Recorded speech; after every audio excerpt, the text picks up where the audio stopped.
ഏറെ ദുഃഖത്തോടെയാണ് തൃശൂർ മുണ്ടത്തിക്കോട് വെടിമരുന്ന് നിർമ്മാണശാലയിൽ ഉണ്ടായ ദുരന്തം നാം കേട്ടത്.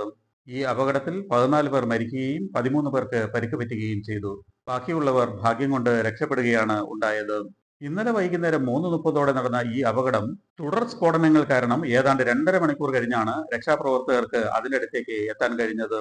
എത്ര ധനസഹായങ്ങൾ ചെയ്താലും എത്ര ചികിത്സാ ചെലവുകൾ നടത്തിയാലും നഷ്ടപ്പെട്ട ജീവനുകൾ തിരികെ കിട്ടില്ല.